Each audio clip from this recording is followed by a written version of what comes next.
Morning to everyone. दोस्तों कैसे आप लोग, स्वागत करता हूं मैं आपका आपके अपने platform A1 IAS YouTube channel पे। आज हम लोग 5 फरवरी से रिलेटेड कुछ इंपॉर्टेंट करंट अफेयर्स को देखने वाले हैं, है ना। बट उससे पहले मैंने आपको कुछ इंपॉर्टेंट वीडियो आपके लिए बनाई है। एक है पद्मा अवार्ड से रिलेटेड, ठीक है। आप में से बहुत सारे ऐसे स्टूडेंट हैं जिन्होंने ये वीडियो पक्का नहीं देखी होगी। पद्मा अवार्ड्स 2025 में किस किस को दिए गए हैं, सारे नाम ऑलरेडी मैं आपको याद करवा चुका हूं, है ना। जो भी पद्मा विभूषण दिए गए हैं सारे नाम आपको बताए हुए हैं। और भी अवार्ड्स के बारे में काफी सिग्निफिकेंटली जो भी चीजें आती रहती हैं उन सभी चीजों के बारे में मैंने आपको कवर कराया है, तो उसे जाकर जरूर देखेंगे। पद्मा अवार्ड्स 2025, है ना। बिहार की भी एक महिला को मिला है, शारदा सिन्हा जी को। उनके बारे में भी, उनकी जो बायोग्राफी रही है, उन सारी चीजों के बारे में मैंने डिस्कशन भी किया है, साथ में याद भी कराया है। तो इसलिए आपको जरूर उस वीडियो को देखना है। क्वेश्चन आने के चांसेस बहुत ज्यादा हैं इस बार बीपीएससी में, और यूपीएससी में तो आते ही हैं, है ना। तो इस तरीके से चीजों को कवर करते हुए चलना है। पद्मा अवार्ड्स हो गया, और एक और मखाना बोर्ड के बारे में जिसे स्टैब्लिश करने की बात करी गई है हमारे यूनियन बजट 2025-26 में, जिसे निर्मला सीतारमन जी ने पेश किया लोकसभा के अंदर। तो ये सारी चीजें मैं ऑलरेडी आपको बता चुका हूँ।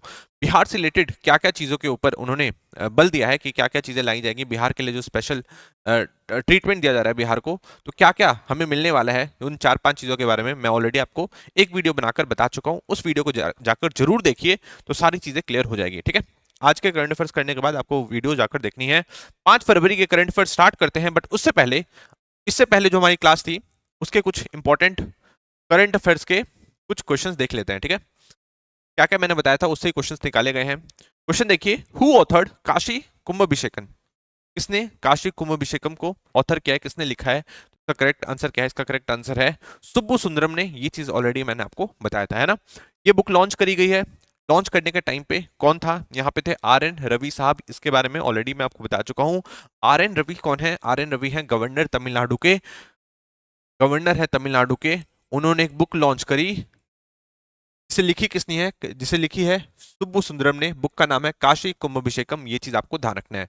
RN रवि के बारे में ऑलरेडी मैं आपको बता चुका हूं कि ये तमिलनाडु के गवर्नर है, और इनकी काफी कंफ्लिक्टिंग सिचुएशन, कंट्रोवर्सी रहती है किसके साथ? तमिलनाडु के गवर्नमेंट के साथ। अभी वो हाल फिलहाल में वहां की असेंबली से वॉकआउट भी कर गए थे। तो सारी चीजें आपको अभी तक पता होंगी, है ना। तमिलनाडु के बारे में एक और चीज बताई थी मैंने कि एक काशी तमिल संगमम भी होने वाला है फरवरी में।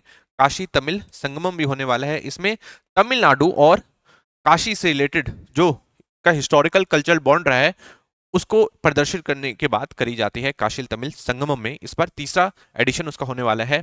पहला एडिशन 2022 में हुआ, दूसरा एडिशन 2023 में, और तीसरा एडिशन 2025 में हो रहा है। ये चीज आपको ध्यान रखनी है, ठीक है। तमिलनाडु को अभी लेड कौन कर रहा है? तमिलनाडु गवर्नमेंट को लेड कर रहा है MK स्टालिन। के बारे में आपको पता है। और ये कौन सी पार्टी से बिलोंग करते हैं? ये बिलोंग करते हैं DMK से। ये चीज आप ध्यान रखेंगे, ठीक है। अब DMK की फुल फॉर्म क्या है, ये चीज ऑलरेडी हम लोग डिस्कशन कर चुके हैं।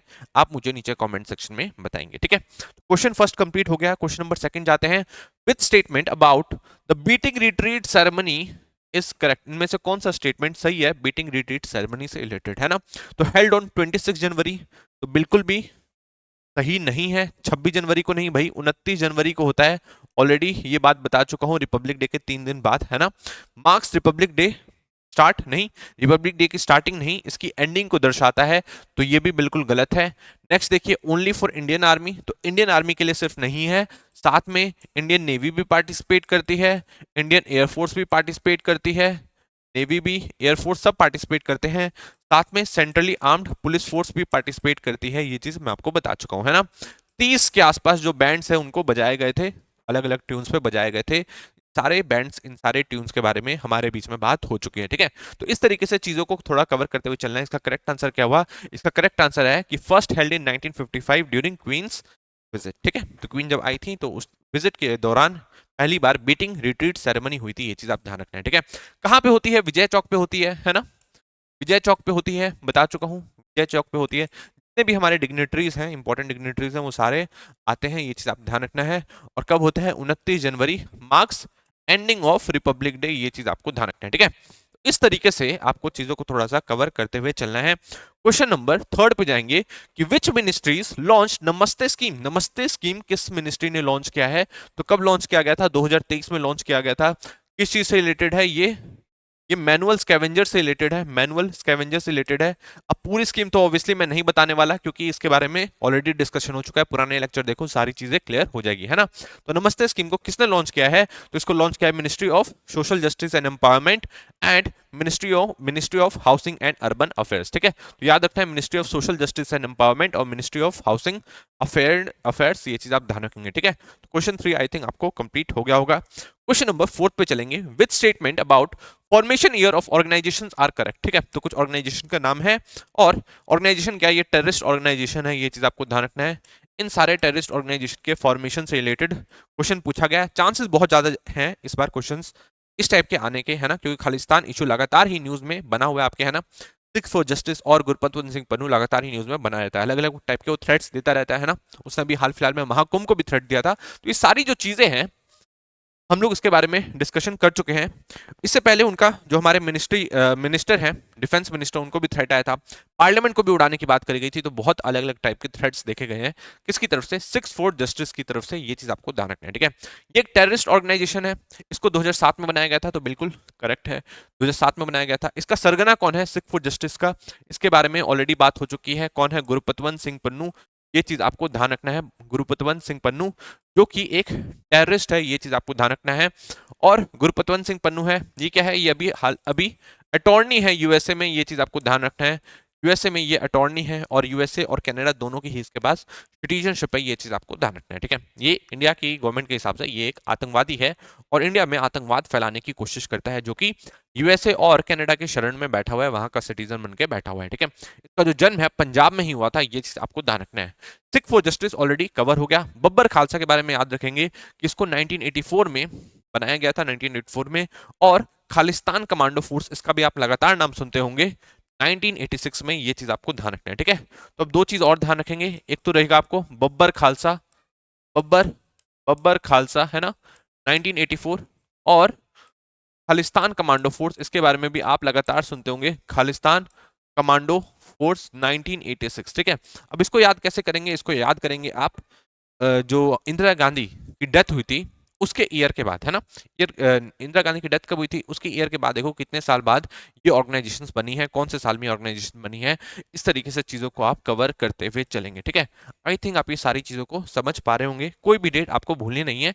एग्जाम परस्पेक्टिव से, बीपीएससी परस्पेक्टिव से, अगर किसी भी पीसीएस की तैयारी करें, यूपीएससी की तैयारी करें, तो चीजें इंपॉर्टेंट हो जाती है ना। क्वेश्चन नंबर 5 पे चलेंगे। Which statement about Rishi Agastya are correct, Rishi Agastya से रिलेटेड भी क्वेश्चन आ सकता है, क्योंकि इस बार का जो तमिल संगमम मनाने वाले हैं हम लोग, तमिल संगमम बनाने वाले हैं, जिसमें काशी और तमिलनाडु के कल्चरल बॉन्ड को दिखाया जाता है, हिस्टोरिकल कल्चरल बॉन्ड को दिखाया जाता है, वो ऋषि अगस्त्य के थीम पे ही, ऋषि अगस्त्य के ऊपर ही इसका थीम रखा गया है, ये चीज आपको ध्यान रखना है, ठीक है। तो ऋषि अगस्त्य से रिलेटेड में से कौन कौन सी चीजें करेक्ट है, कंपोज्ड हाइम्स इन ऋग्वेदा, तो ये बताया था मैंने आपको आपको बिल्कुल करेक्ट है। वन ऑफ सप्त ऋषिज, बिल्कुल सही है, वन ऑफ सप्त ऋषिज। स्प्रेड वैदिक कल्चर टू साउथ इंडिया, ये भी बिल्कुल करेक्ट है। और अगस्त्य मलाई रेंज नेम्ड आफ्टर हिम, तो ये भी बिल्कुल करेक्ट है। तो 1 2 3 and 4 are the correct answer, ठीक है। तो इस तरीके से आपके कुछ क्वेश्चंस निकल के आ सकते हैं आपके इंपॉर्टेंट एग्जामिनेशन में, चाहे आप किसी भी पीसेस की तैयारी कर रहे हो, तो यहां से क्वेश्चन निकल के आने वाले हैं, चाहे यूपीएससी की ही क्यों ना तैयारी कर रहे हो। अब हम लोग पहले टॉपिक को देखेंगे आज के 5 फरवरी के। पहला टॉपिक देखिए, ministry clears 88 member Indian contingent for Asian winter games, ठीक है। तो एशियन विंटर गेम्स होने वाला है, कहां पे होने वाला है, ये होने वाला है हार्बिन में, चाइना में, ये चीज आपको ध्यान रखना है, ठीक है। हार्बिन चाइना में ये होने वाला है एशियन विंटर गेम्स। कब होगा, 7 फरवरी से लेके 14 फरवरी के बीच में, ये चीज आपको ध्यान रखना है। और इसके लिए 88 मेंबर का जो कंटिजेंट है, ये हमने एक तरीके से इसको भेज दिया है एशियन विंटर गेम्स के लिए, ये चीज आपको ध्यान रखना है, ठीक है। तो एशियन विंटर गेम्स के बारे में आप थोड़ा सा ध्यान रखेंगे, एशियन विंटर गेम्स के बारे में ये चीज आपको ध्यान रखना है। ये कहां पे होने वाला है, ये होने वाला है हार्बिन में। हार्बिन क्या है, ये कैपिटल है किसका, हिलोंगजियांग का, हिलोंगजियांग का। लोंगजियांग एक प्रोविंस है किसका, चाइना का, उस प्रोविंस का कैपिटल है हार्बिन, जहां पे बहुत ज्यादा ठंड पड़ती है। चाइना के नॉर्थ ईस्ट में देखेंगे, नॉर्थ ईस्ट में देखेंगे तो आपको दिखेगा रशिया के बॉर्डर के काफी पास है। फोटो लगाना मैं भूल गया, नहीं तो मैं लगा देता, ठीक है। तो हार्बिन चाइना में होने वाला है एशियन विंटर गेम्स, ये चीज आपको ध्यान रखना है, काफी ज्यादा ठंड पड़ती है, रशिया के बॉर्डर के पास है, और वहीं पे एशियन विंटर गेम्स होने वाला है, ये चीज आपको ध्यान रखना है। और इसके लिए हम लोगों ने अपना कंटिजेंट भेज दिया है 88 मेंबर्स का, ये चीज आपको ध्यान रखना है, जिसमें 59 59 तो हमारे एथलीट्स हैं और 29 टीम ऑफिशियल्स हैं, ये चीज आपको ध्यान रखना है, और गवर्नमेंट की तरफ से भी पूरा सपोर्ट इनको मिला है, सारे खर्चे वर्चे उठाए गए हैं, ये चीज आपको ध्यान रखना है। ठीक है, तो इस तरीके से चीजों को कवर करते हुए आप चलेंगे।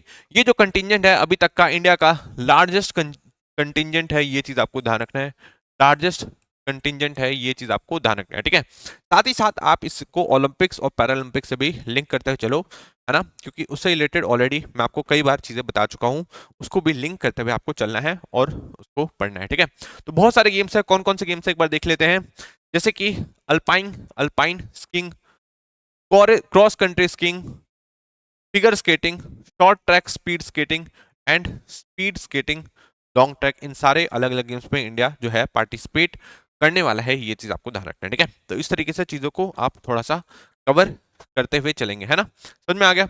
अब ये आप पढ़ सकते हैं, इंडिया मैंने आपको इंग्लिश और हिंदी दोनों में ही दे दिया है, तो अगर जिसको भी पढ़ना हो, कंफ्यूजन लगे, तो वो यहाँ से पढ़ के कंप्लीट कर सकते हैं। ठीक है, नेक्स्ट टॉपिक पे बढ़ते हैं। India's forex reserve rise 5.57 billion dollars to 629.55 billion dollars. ठीक है, तो इंडिया का जो फॉरेक्स रिजर्व है वो 629.55 बिलियन डॉलर्स अब हो गए हैं ना। अभी सोचोगे आप कि अभी पहली बार हुए हैं क्या, तो नहीं, पहले भी हो चुके थे, इनफैक्ट इससे ज्यादा ही हो रखे हैं। हमारे सितंबर 2024 में हम लोग 700 बिलियन डॉलर्स को क्रॉस कर गए थे, ये चीज आपको ध्यान रखना है। ठीक है, बट ये कम क्यों हुआ इसके बारे में हम लोग अभी डिस्कशन करेंगे, सितंबर 2024 में देखेंगे तो हम लोग 700 बिलियन डॉलर्स को भी क्रॉस कर गए थे, बट अभी थोड़े से कम हो गए हैं।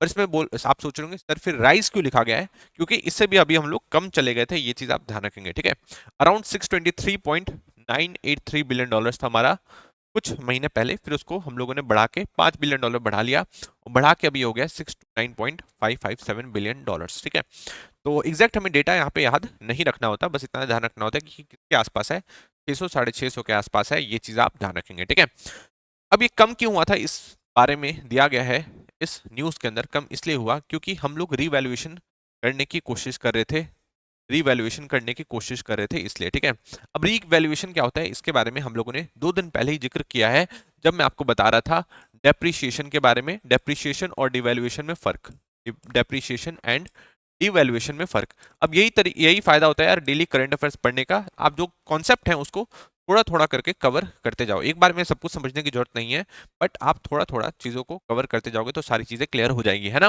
डेप्रिसिएशन मैंने बताया था, जब मार्केट की वजह से करेंसी की वैल्यू गिरेगी तो उसे हम लोग क्या कहेंगे, डेप्रिसिएशन। और डिवैल्यूएशन मैंने आपको बताया था कि जब आरबीआई इंटरवीन करे और इंटरवीन करके जानबूझ के करेंसी की वैल्यू को घटाए, कोई भी सेंट्रल बैंक जानबूझ के करेंसी की वैल्यू को घटाए, तो उसे हम लोग क्या कहेंगे, डिवैल्यूएशन या रीवैल्यूएशन, है ना। डेप्रिसिएशन और एप्रिसिएशन किस पे होता है, मार्केट की वजह से होता है, ये चीज मैंने आपको बता रखा है ना। अब एक बात बताओ, अगर हमारी जो करेंसी है वो लगातार गिर रही है और उसे हमें बचाना है, मतलब उसमें बहुत ज्यादा वोलेटिलिटी भी बोल सकते हो, वोलेटिलिटी है या वो लगातार डिवैल्यू होते जा रही है, तो अगर हमें उसे बचाना है तो उसमें हमें इंटरवेंशन करना ही पड़ेगा। किसको करना पड़ेगा, सेंट्रल बैंक को करना पड़ेगा, और इंडिया का सेंट्रल बैंक है वो है आरबीआई। तो आरबीआई का काम था कि वो इंटरवेंशन करे, और उसने इंटरवेंशन किया होगा और उसकी गिरती हुई वैल्यू को रोका। रोकने से क्या हुआ कि मतलब हम लोगों ने उसको फिर से रिवैल्यू उसको बढ़ाने की कोशिश, ये चीज आपको ध्यान रखना है। और इसी बढ़ाने के चक्कर में क्या हुआ था, इसी बढ़ाने के चक्कर में हमारे फॉरेक्स रिजर्व भी खर्च हुए, ये चीज आपको ध्यान रखना है ना। मैंने आपको बताया था सारा कि अगर मार्केट में रुपी ज्यादा है तो क्या होगा, डॉलर्स हमें डालने से क्या होगा, ये सारी चीजें ऑलरेडी आपको पता होगी। मैंने थोड़ा सा आपको ऊपर ऊपर से बताया था, ज्यादा अगर डिटेल में पढ़ना है तो ऑब्वियसली हम लोग का जो इकोनॉमी का स्टैटिक कोर्स लॉन्च होगा, तो वहां पे आपको ये सारी चीजें समझ में आ जाएगी, है ना। आप A1 पे आ सकते हैं और सारी चीज आपको समझ में आएगी।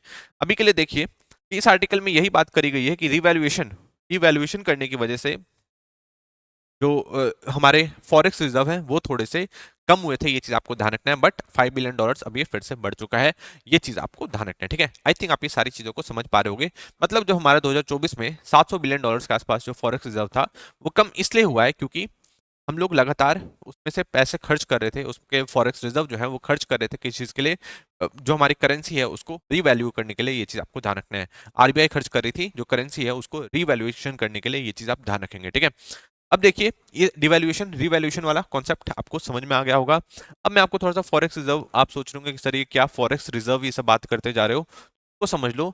देखो कोई भी हमें पेमेंट करनी होती है बाहर, सिंपल शब्दों में बता रहा हूँ, कोई भी अगर हमें पेमेंट करनी होगी या कुछ भी करना होगा, कुछ खरीदना होगा, कुछ भी चीज करनी होगी, तो एक बात बताओ, हम लोग अपने करेंसी में तो करेंगे नहीं, है ना? कि हमारी करेंसी थोड़ी अब हर जगह चलती है, इंडिया की करेंसी तो सिर्फ इंडिया में चलेगी। अगर हमें समझ लीजिए अमेरिका में अमेरिका को पेमेंट करना है या किसी भी चाइना को करना है, तो किस माध्यम से करेंगे, है ना? पहले जैसे गोल्ड था, तो वैसे ही अब हमारे पास क्या है, फॉरेन करेंसीज होती हैं, कुछ ऐसी फॉरेन करेंसी जिसको हम लोग सब मानते हैं, सारी कंट्रीज मानती हैं कि हाँ भाई अगर आप ये पैसे दोगे तो हम लोग आपको चीजें दे देंगे, है ना? उसी को हम लोग फॉरेक्स रिजर्व में डालते हैं, जिसके अंदर करेंसीज होती हैं, फॉरेन करेंसीज होती हैं। और क्या होता है, इसमें हम लोग गोल्ड भी मानते हैं, क्योंकि गोल्ड सारे लोग ही एक्सेप्ट कर लेते हैं। और क्या होता है, एसडीआर स्पेशल ड्राइंग राइट्स होता है, और आरटीपी रिजर्व ट्रैंक पोजीशन होता है। ये चीज आपको ध्यान रखना है, ठीक है? अब हम लोग एसडीआर और आरटीपी में तो नहीं जाएंगे, ये है आईएमएफ का पार्ट, ये थोड़ा सा डिटेल में आपको पढ़ना होगा। करेंसी क्या होता है, इसमें बहुत सारी फॉरेन करेंसी होती है, जैसे कि यूएस डॉलर होगा, यूरो होगा, बहुत सारी करेंसीज हैं, ये चीज आपको ध्यान रखना है। और गोल्ड होता है, ये चीज आप ध्यान रखेंगे, ठीक है? तो फॉरेक्स रिजर्व मेंटेन करना किसी भी कंट्री के लिए बहुत ज्यादा इंपॉर्टेंट होता है। अगर वो मेंटेन नहीं कर पाई तो जो इम्बैलेंस हो जाएगा, और इम्बैलेंस होने की वजह से उससे ही हम लोग कहते हैं कि भाई वो तो कंगाल हो गया, जो कंट्री है वो कंगाल हो गई। ये चीज आप ध्यान रखेंगे, ठीक है? हमारे पास जो फाइनेंशियल क्राइसिस आया था, वो भी किस वजह से आया था, वो भी इसी वजह से आया था क्योंकि हमारे पास फॉरेक्स रिजर्व थे, वो खत्म हो गए थे, और हमारे total forex reserve around 5 billion dollars के आसपास बच गए थे, ठीक है? 2.5 से लेके 5 बिलियन डॉलर्स के आसपास बच गए थे 1991 1992 के दौरान। समझ लो, मतलब इतने कम हो गए थे हमारे पास फॉरेक्स रिजर्व, और अब वहां से बढ़ के हम लोग आ गए हैं 600 साढ़े 600 बिलियन डॉलर्स पे, ठीक है? मतलब हम लोगों ने काफी अच्छा प्रोग्रेस किया, बट स्टिल अभी भी हम लोग काफी पीछे हैं, किससे? चाइना से, आपको पता है ना? एक फॉरेक्स रिजर्व स्ट्रांग होना बहुत ज्यादा जरूरी है, इसलिए हमारी कंट्री के लिए ये चीज आपको ध्यान रखना है, ठीक है? यही 5 बिलियन डॉलर हो गया था, अब हम लोग उसको काफी ऊपर तक ले गए हैं, ये चीज आपको ध्यान रखना है। आई थिंक अब आप फॉरेक्स रिजर्व को समझ पा रहे होगे, है ना? आपके जो 69वां पेपर था बीपीएससी का, उसमें भी इससे रिलेटेड क्वेश्चन आ चुका है। लगातार इससे रिलेटेड जो क्वेश्चन है अलग अलग पीसीएस एग्जामिनेशन में, बीपीएससी में, इन सारे एग्जामिनेशन में इस टाइप के क्वेश्चन आते रहते हैं, तो आपको चीजों को थोड़ा सा समझते हुए चलना होगा, ठीक है? आई थिंक अब आप समझ चुके होंगे। एक और चीज देख लो कि जितने भी हमारे फॉरेक्स रिजर्व है ना, करेंसी है, गोल्ड है, इसमें जो सबसे ज्यादा, अगर क्वेश्चन ये भी आ सकता है, सबसे ज्यादा कौन सी चीजें हमारे पास रहती है, तो आपको ध्यान रखना है सबसे ज्यादा हमारे पास फॉरेन करेंसीज रहती हैं, ये चीज आपको ध्यान रखना है। और उसके बाद क्या है, उसके बाद गोल्ड रहता है, ये चीज आपको ध्यान रखना है, ठीक है? मतलब 550 बिलियन डॉलर्स के आसपास तो सिर्फ फॉरेन करेंसी होगी हमारे पास, और गोल्ड होगा कुछ एक बिलियन डॉलर्स, ये चीज आप ध्यान रखेंगे, ठीक है? 60 70 80 90 बिलियन डॉलर्स हमारे पास गोल्ड का होगा, ये चीज आप ध्यान रखेंगे, ठीक है? तो इस तरीके से चीजों को आपको करते हुए, समझते हुए चलना होगा, ठीक है? आई थिंक आप सारी चीजों को क्लियरली समझ पा रहे होंगे। फॉरेस्ट रिजर्व क्लियर हो गया, समझ में आ गया? अब नेक्स्ट बढ़े हम लोग। वही चीज इस पूरे आर्टिकल में दिया हुआ है, अगर जिसको पढ़ना चाहे तो वो पढ़ सकता है, डेटा आपको याद रखने की जरूरत नहीं है। नेक्स्ट है, बीसीसीआई ने कुछ अवार्ड्स दिए हैं, तो एक बार हम लोग थोड़ा सा उसको देख लेते हैं। बीसीसीआई ने कुछ अवार्ड्स दिए हैं, तो लाइफ टाइम अचीवमेंट अवार्ड मिला है किसको? सचिन तेंदुलकर को, है ना? इसे तो जानते ही होंगे, इन्हें गॉड ऑफ क्रिकेट के नाम से हम लोग जानते हैं। इंडिया में ही नहीं, पूरे वर्ल्ड में इनकी फैन फॉलोइंग है। तो सचिन तेंदुलकर को लाइफ टाइम अचीवमेंट अवार्ड दिया गया है बीसीसीआई की तरफ से, ये चीज आपको ध्यान रखना है। बुमराह को भी अवार्ड्स दिए गए हैं कुछ, और स्मृति मंदाना को भी अवार्ड दिए गए हैं। एक बार हम लोग थोड़ा सा डिटेल में देख लेते हैं चीजों को, ठीक है? एक बार हम लोग देखना स्टार्ट करते हैं। सचिन तेंदुलकर को ऑनर किया गया है, किया गया है colonel C K Naidu lifetime achievement award, ठीक है? ये चीज आप ध्यान रखेंगे, है ना? क्योंकि इन्होंने 600 से भी ज्यादा 600 से भी ज्यादा इंटरनेशनल मैच खेले हैं, आपको पता है, 200 से भी ज्यादा टेस्ट मैचेस खेले हैं, 100 से भी ज्यादा उन्होंने इंटरनेशनल जो गेम्स हुए हैं उसमें सेंचुरीज लगाई, तो काफी बड़ा इनका करियर भी रहा है, 24 साल से ज्यादा का करियर रहा है, ठीक है? अब इतना सारा इन्होंने जो किया है, इतना ज्यादा कंट्रीब्यूट किया है, कंट्री को कंट्रीब्यूट किया है, क्रिकेट को कंट्रीब्यूट किया है, इसके लिए इन्हें लाइफ टाइम अचीवमेंट अवार्ड दिया जाता है, ये चीज आपको ध्यान रखना है, ठीक है? अवार्ड कौन सा है? Colonel C K Naidu lifetime achievement award. Question आ सकता है कि अभी हाल फिलहाल में colonel C K Naidu lifetime achievement award किसे मिला? तो सचिन तेंदुलकर को मिला, ये चीज आप ध्यान रखेंगे, ठीक है? तो इस तरीके से चीजों को थोड़ा सा कवर करते हुए चलना है। और इंडिया के जसप्रीत बुमराह को की बॉलिंग के लिए ही पॉली उमरिंगर अवार्ड दिया गया है, ये चीज आपको ध्यान रखना है, for being best men's in international cricket 2023 24, ये आप ध्यान रखेंगे, ठीक है? इसी में वुमेन कैटेगरी में किसको दिया गया है? इसी में वुमेन कैटेगरी में भी दिया गया है, एक मिनट अभी हम लोग बात कर लेंगे, आगे देखते हैं। नेक्स्ट देखते हैं, इसमें वही सचिन तेंदुलकर के बारे में बात करी गई है कि 664 से भी ज्यादा इंटरनेशनल क्रिकेट्स खेल चुके हैं, 200 से भी ज्यादा टेस्ट मैच, और 34,000 से भी ज्यादा इंटरनेशनल रन ये बना चुके हैं, ये चीज आपको ध्यान रखना है, ठीक है? फिर अगेन जसप्रीत बुमराह के बारे में दिया गया है कि इनको ये अवार्ड दिया जाता है। और स्मृति मंदाना के बारे में आपको ध्यान रखना है, जिन्होंने स्मृति मंदाना को भी इस बार अवार्ड दिया गया है बेस्ट इंटरनेशनल वुमेन्स क्रिकेटर का, ये चीज आपको ध्यान रखना है, ठीक है। तो इस तरीके से चीजों को थोड़ा सा आप कवर करते हुए चलेंगे। और देखते हैं कुछ यंग क्रिकेटर्स को भी दिए गए हैं, यंग स्टार्स को भी दिए गए हैं। सरफराज खान को दिया गया है बेस्ट इंटरनेशनल डेब्यू मैन का अवार्ड, और इसी की वुमेन कैटेगरी में किसको दिया गया है, इसी की वुमेन कैटेगरी में आशा सुभाना को दिया गया है, ये चीज आप ध्यान रखेंगे, ठीक है। इस तरीके से चीजों को कवर करते हुए चलना है। स्मृति मंदाना को एक और अवार्ड दिया गया है हाईएस्ट रन गेटर का इन ओडीआईज, एंड दीप्ति शर्मा को दिया गया है हाईएस्ट विकेट टेकर का इन ओडीआईज, ये चीज आप ध्यान रखेंगे, ठीक है।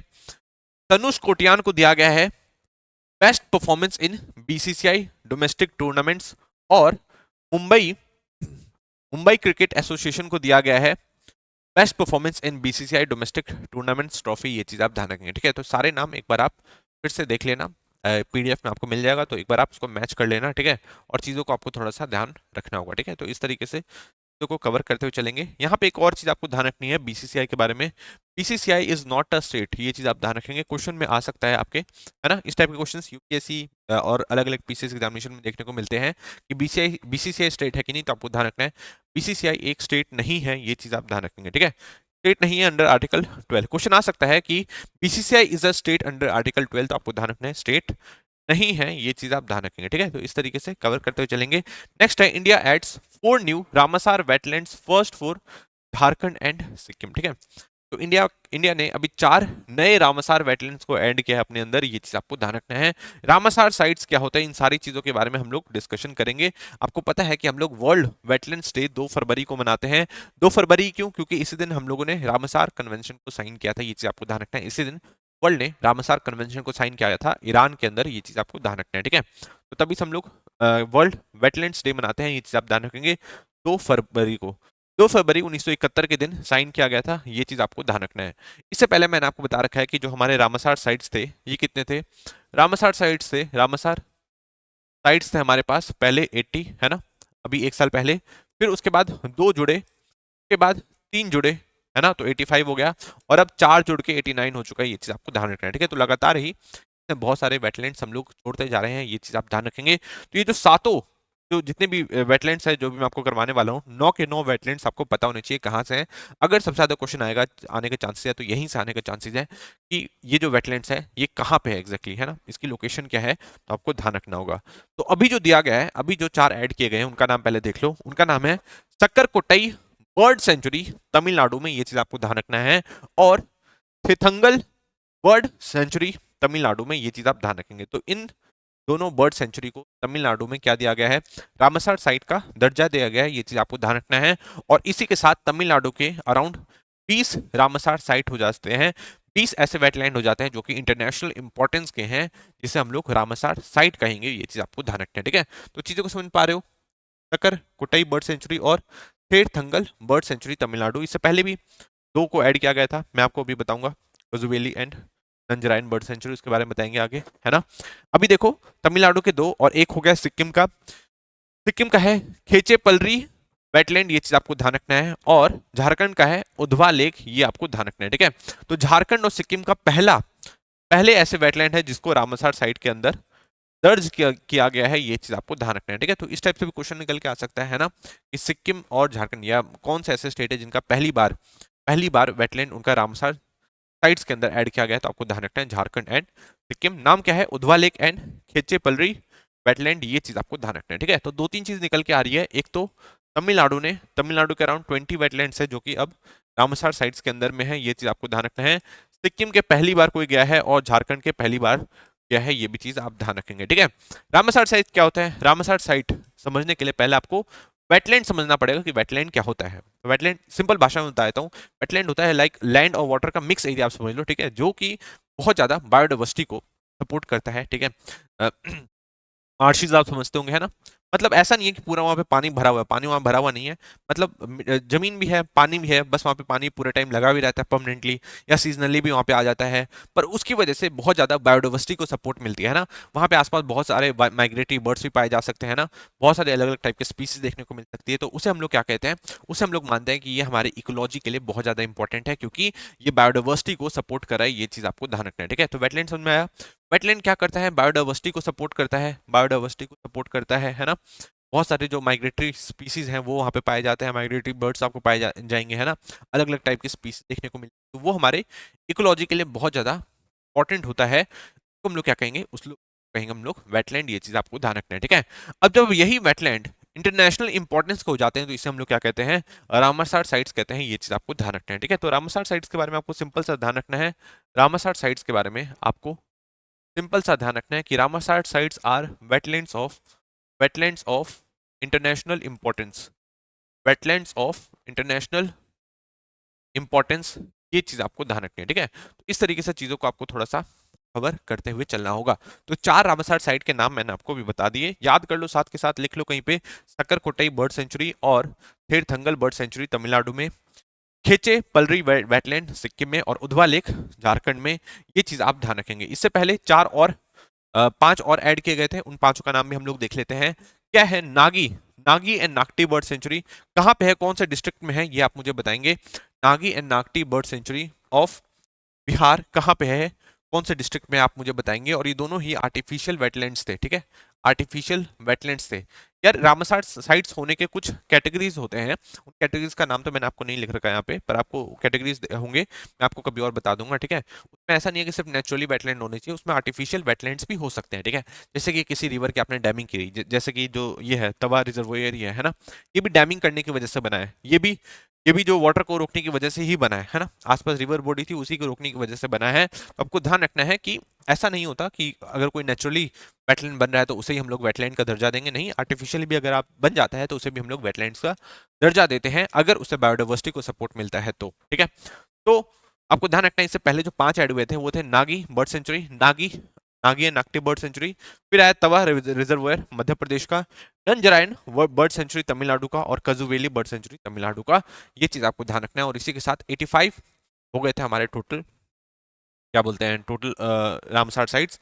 और अब बढ़ के कितने हो गए हैं, अब हो गए हैं 89। ये चीज आप ध्यान रखेंगे, ठीक है। तो आई थिंक आप ये सारी चीजों को समझ पा रहे होंगे। वेटलैंड्स की डेफिनेशन अगर आप कोई देखना चाहते हैं तो देख लेंगे।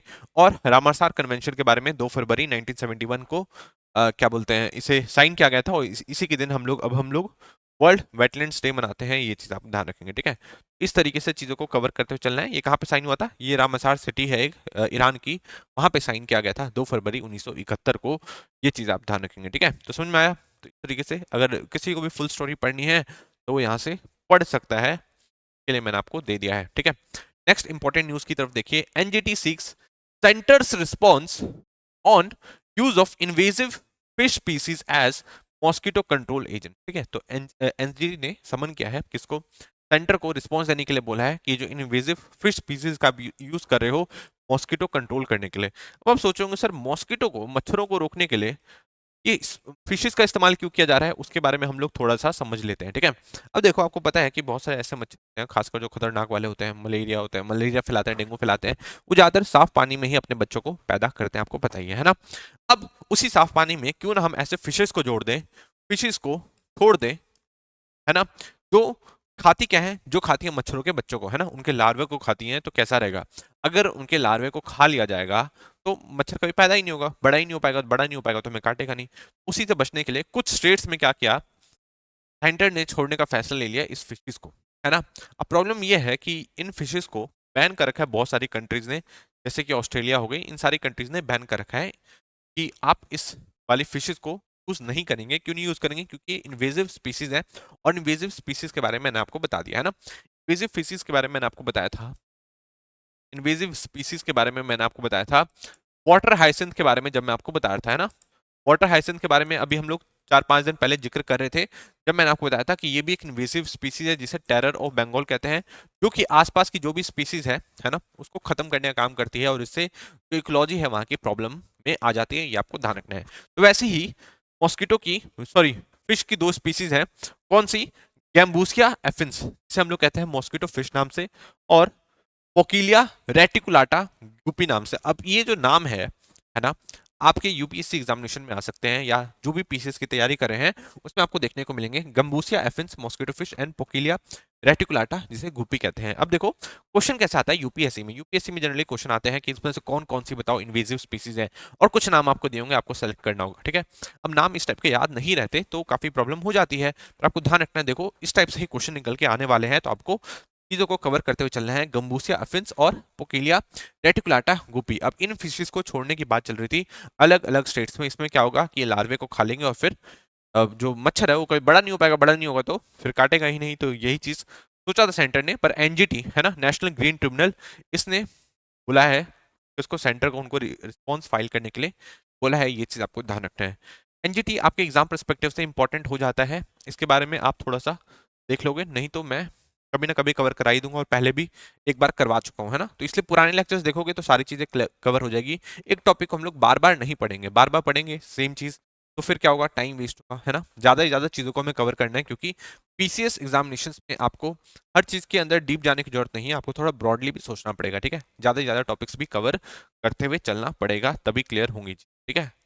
आई थिंक आप समझ पा रहे होगे। जो मॉस्किटो फिश होती है इनके बारे में भी देख लो कि ज्यादा से ज्यादा 3 इंचेस तक की बड़ी होती है, मतलब छोटी छोटी फिश होती हैं, और इन्हें आप फ्रेश वाटर में छोड़ दोगे, फ्रेश वाटर में ही जिंदा रह पाती हैं। वहां पे अगर आप छोड़ दोगे तो ये आराम से लार्वे हैं उनको खा लेगा, और खा लेने के बाद फिर उसके बाद जो आपका मकसद था कि पैदा नहीं होने चाहिए, तो वो पैदा नहीं हो पाएंगे। ये चीज आपको ध्यान रखना है, ठीक है।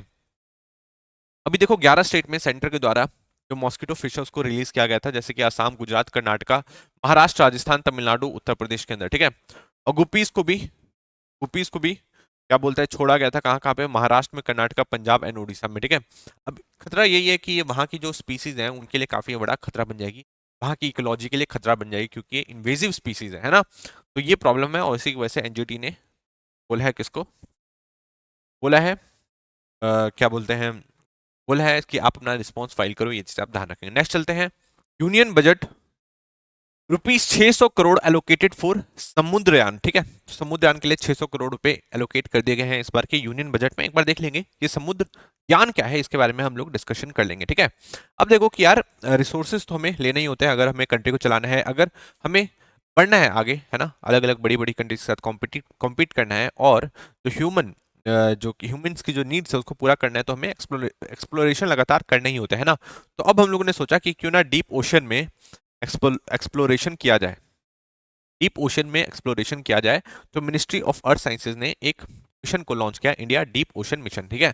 उसी के साथ समुद्रयान जो है उसको लॉन्च किया गया है मत्स्या 6000 द्वारा। ये चीज आपको ध्यान रखना है। इसको बनाया किसने है, इसे बनाया है national institute of ocean technology. अब ये क्या है, एक तरीके की मशीन है जिसके अंदर आप बैठ के जा सकते हैं। टोटल 3 लोग बैठकर इसमें जा सकते हैं पानी के अंदर, और वो 6000 मीटर से भी ज्यादा डीप जाएगा। ये जो ये जो आपको दिख रहा है 6000 मीटर से भी ज्यादा डीप जाएगा, और एक तरीके से एक्सप्लोरेशन करने की कोशिश करेगा जो हमारे सी में अंदर क्या क्या चीजें हैं, ठीक है। वहां पे कौन कौन सी नेचुरल रिसोर्सेज को हम लोग यूज कर सकते हैं हमारे फायदे के लिए, ये चीज आपको ध्यान रखना है, ठीक है। तो इस चीज के एक्सप्लोरेशन के लिए ही ये भेजा जाने वाला है, और इस चीज के लिए ही 600 करोड़ रुपए एलोकेट कर दिए गए हैं। ये चीज आपको ध्यान रखना है, ठीक है। यहाँ से 2-3 चीज निकलेगी। मत्स्या 6000 किसने बनाया है, तो इसे बनाया है मत्स्या 6000 किसने बनाया है, तो इसे बनाया है national institute of ocean technology ने। ये आपको ध्यान रखना है। और समुद्रयान जो मिशन है, इंडिया डीप ओशन मिशन जो है, वो कौन सी मिनिस्ट्री ने लॉन्च किया है, तो आपको ध्यान रखना है मिनिस्ट्री ऑफ अर्थ साइंसेज ने लॉन्च किया है। किस चीज के लिए, क्योंकि हम ओशन के अंदर एक्सप्लोरेशन कर सकें, इस चीज के लिए। ये चीज आपको ध्यान रखना है कि पानी के अंदर क्या क्या चीजें हैं, और उसके जो रिसोर्सेज हैं उसको हम लोग कैसे इस्तेमाल कर सकते हैं, ये चीज आपको ध्यान रखना है, ठीक है। ये जो टेक्नोलॉजी, मतलब हम लोग 6000 मीटर, मतलब 6 किलोमीटर से भी ज्यादा नीचे जाने वाले हैं सी के अंदर। ये सारी कंट्रीज के पास नहीं है, ऐसा मत समझना कि बहुत सारी कंट्रीज के पास होंगी। ये ज्यादा से ज्यादा आई थिंक 6 कंट्रीज होंगी। कौन कौन सी होंगी, आई थिंक यूएसए है, देख लेते हैं एक बार, ठीक है। यूएसए है, और चाइना भी है, रशिया भी है, फ्रांस भी है, एंड अब इंडिया हो जाएगा। ये आपको ध्यान रखना है, ठीक है।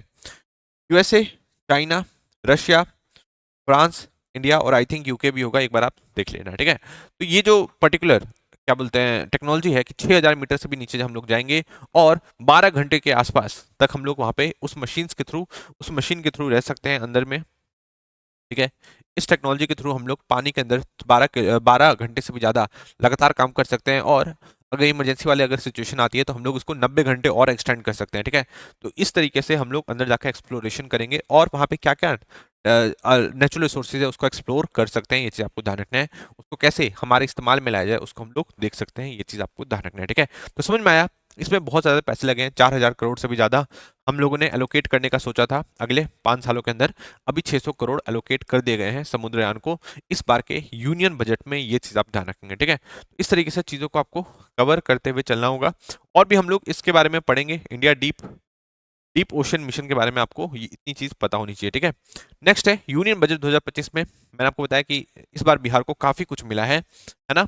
इससे रिलेटेड एक इंपॉर्टेंट वीडियो आ रखी है, इसमें मैंने आपको मखाना बोर्ड के बारे में बताया, आप जाकर देख लेंगे। कल ही वो उसको अपलोड किया गया, तो आप उसे जाकर जरूर देखेंगे, है ना। और भी जो कुछ चीज़ों के बारे में बात करी गई थी, जैसे कि फूड प्रोसेसिंग इंडस्ट्री के बारे में बात करी गई थी लगाने के लिए, है ना। फूड प्रोसेसिंग इंडस्ट्री लगाना इसलिए जरूरी है बिहार में, क्योंकि जैसे इंडिया में जैसे बिहार में सबसे ज़्यादा मखाना मखाना की पैदावार होती है। इंडिया में जितनी भी पैदावार होती है उसका 90% सिर्फ बिहार में ही होता है मखाना, है ना। मखाना 90% जो होता है वो बिहार में ही होता है।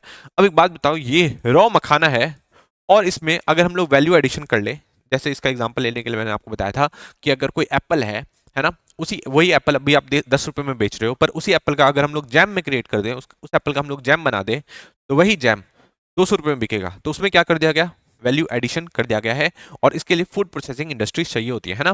तो इस फूड प्रोसेसिंग इंडस्ट्री लगाने की बात करी गई है बिहार में, क्योंकि इंडिया बिहार में फूड प्रोसेसिंग इंडस्ट्रीज नहीं है ना।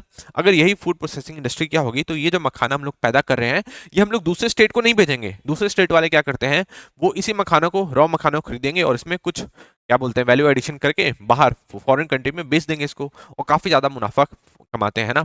यही फूड प्रोसेसिंग इंडस्ट्री हमारे बिहार में जब होगी, तो एक तरीके से बिहार के जो लेबर हैं वो आराम से में काम कर सकते हैं, काम करके काफी फायदा कमा सकते हैं ना।